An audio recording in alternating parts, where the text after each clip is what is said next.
Hola, muy buenas a todos. Soy Manolo Ceballos, periodista internacional y analista político. Se habla de derecha, izquierda o democracia. ¿Qué es esto? Las ideologías políticas son la guía de las acciones políticas, son la visión de lo que quiere la política.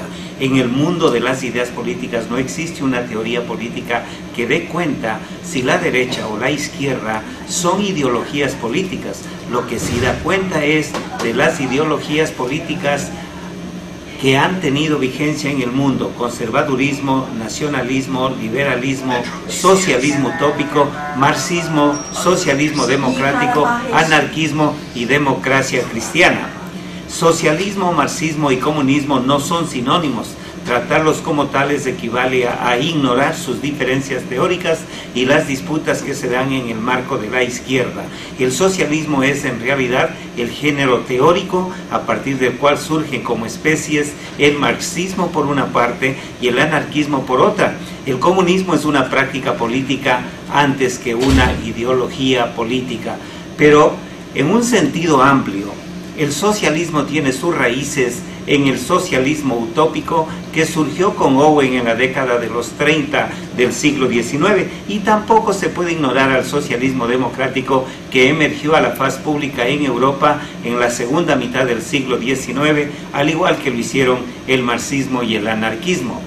Partiendo de esta diferencia de las ideologías políticas, la mayoría de ellas, con excepción de las prácticas violentas, terrorismo, guerrilla, han llegado a manejar el poder político del Estado por la vía democrática que se caracteriza fundamentalmente por el sufragio. El sufragio es la mejor expresión de la democracia directa o de la participación ciudadana, por medio del cual se elige a las autoridades de elección popular, se impulsa la revocatoria del mandato, la consulta popular o el referéndum, etc. La representación política y la división de poderes, así como también por el pluralismo ideológico y la alternabilidad de gobierno, pero a pesar de que la mayoría de estas ideologías políticas han llegado al gobierno, sin embargo, no han logrado desarrollar una calidad de vida integral para todo el tejido social que es lo que ha hecho falta. ¿Por qué seguir insistiendo en la democracia? Frente a un régimen totalitario, ya sea de derecha o de izquierda, la democracia es la alternativa, pero no una democracia de motín y de vendetta como resurgió con la Revolución Francesa, tampoco de impunidad y de encubrimiento de los actos de corrupción. La democracia es una cultura cuyos contenidos deben ser proporcionados por una nueva teoría democrática. Estos contenidos han sido los siguientes: supremacía del pueblo, el consentimiento de los gobernados como base de la legitimidad, el imperio de la ley, métodos pacíficos para resolver conflictos, la existencia de un bien común o un interés público, el valor del individuo como ciudadano nacional y moralmente activo, iguales derechos civiles para todos los ciudadanos. El reto de una nueva cultura democrática es cómo garantizar de manera integral a la población una mejor calidad de vida. ¿Qué hacer para que los sectores sociales que viven en la pobreza accedan a una mejor calidad de vida? ¿Cómo evitar para que en el futuro las personas no vivan en condiciones de pobreza? En este contexto existen personas que luchan por los derechos de todos, por el respeto a la vida, luchan porque no se destruya la naturaleza y el medio ambiente, se oponen a las economías extractivistas, a la tala de bosques, luchan por una economía sustentable y sostenible, por una ética pública en el manejo de los recursos públicos, por la eficacia y eficiencia en el manejo de las políticas públicas, por la descontaminación ambiental del agua, el aire y suelo, por el uso de tecnologías limpias, etc. Estos son los contenidos de una nueva democracia basada en el bien común. En la última década del siglo XX y de lo que transcurre el presente, se puso énfasis en criterios políticos que no eran nuevos para la teoría política, como por ejemplo la participación ciudadana, democracia participativa, democracia directa, etc., algunos de los cuales ya fueron expuestos por Aristóteles en la Edad Antigua, tales como la democracia de mayorías, participación ciudadana, rendición de cuentas, etc. Del pensamiento de Rousseau, filósofo francés del pensamiento liberal allá en 1712, han surgido los criterios políticos de la voluntad general, democracia popular, democracia directa, etc., cuyos criterios se remiten al sufragio, plebiscito, referendo, consulta popular o revocatoria del mandato, los cuales han sido aplicados indistintamente por los diferentes sistemas políticos del planeta. En 180 años de vida republicana del Ecuador, de 1830 al 2010, hemos tenido 112 gobiernos, aproximadamente de 1 año y medio de duración cada uno, entre presidentes constitucionales, interinos, jefes supremos, gobiernos provisionales, jefes de gobierno, encargados del poder, etc. Estos hechos demuestran una profunda inestabilidad política que en lo fundamental responden a una deficiente cultura democrática de la formación social del Ecuador, en la que se ha impuesto el poder del más fuerte, dejando a un lado el diálogo y la concertación democrática. En el caso de Ecuador, a partir de su inicio como república, han tenido mucha influencia las ideologías políticas del conservadurismo y liberalismo.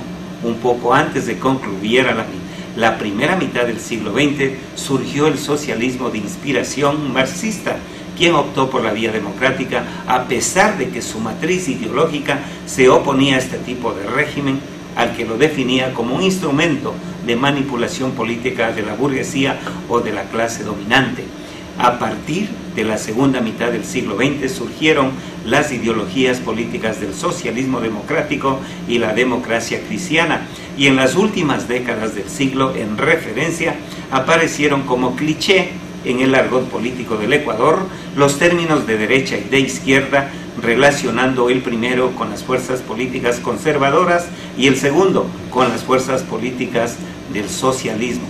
Pero haciendo una síntesis de lo que ha sido la política ecuatoriana en estas 3 últimas décadas, paradójicamente se ha dado un mayor proceso de descomposición social y de violencia, cuyos resultados se expresan en un mayor estrés colectivo, tanto público como privado. Las instituciones judiciales y carcelarias están abarrotadas a punto de estallar. Es una especie de anomía colectiva, desorganización del sistema de normas y de control social. En este último periodo de vida democrática en Ecuador, perdió su sistema monetario, razón por la cual su dependencia es mayor del capital internacional en términos económicos. Con estos resultados, el problema mayor parece estar en la falta de comprensión de la democracia, la cual no solamente es sufragio, representación política y división de poderes, sino también formación democrática cuya cultura debe nacer desde la base misma de la sociedad civil, es decir, desde la familia, centros de estudios y lugares de trabajo. En estos escenarios es donde se debe cultivar una nueva cultura democrática en donde las personas deben aprender a dialogar y llegar a acuerdos. Este tipo de aprendizaje facilitará enormemente el manejo de la política. Seguir hablando de esta bipolaridad de izquierda y derecha no le hace bien al Ecuador. El problema es más de fondo, radica en la cultura democrática. Por lo tanto, la salida es por este sendero. Más aún, si la izquierda ha perdido sus referentes teóricos, tal es así que actualmente se está hablando de una nueva izquierda y del socialismo del siglo XXI, sin precisar sus contenidos ni en qué se parece o se diferencia del socialismo utópico, marxismo, socialismo democrático o del anarquismo. Pero algo más. Para que las ideologías tengan éxito, estas deben nacer del conocimiento y de la convicción de los pueblos. No es suficiente que sean parafraseadas únicamente por ciertas entelequias, menos aún si ellas mismas no están muy convencidas y no tienen claros sus objetivos. Algunas personas creen que los cambios socioeconómicos y políticos dependen de la voluntad de una o de un grupo de personas iluminados y no de los consensos sociales y políticos. El seguir manteniendo la contradicción política entre derecha e izquierda no es la solución para el Ecuador. Cualquiera que llegue al poder velará por sus propios intereses y no por los intereses de los otros. Los sectores sociales pauperizados seguirán debatiéndose en la pobreza, la descomposición social y la violencia. Continuarán multiplicándose año tras año terrorismo narcotráfico, sicariato, secuestro, violación, robo, etc.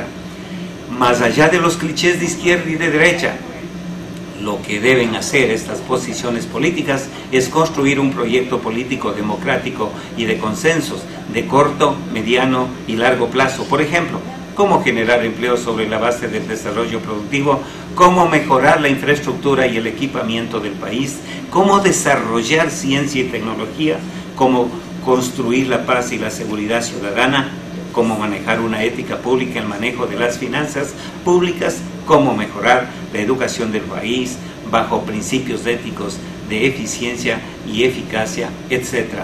Señores, en América Latina más del 70% de los electores no les interesa si un gobierno es de derecha o de izquierda. La discusión acerca de la izquierda y la derecha no tiene importancia para 8 de cada 10 ciudadanos. Los conceptos han caído en una enorme licuadora y se han mezclado sin ninguna lógica.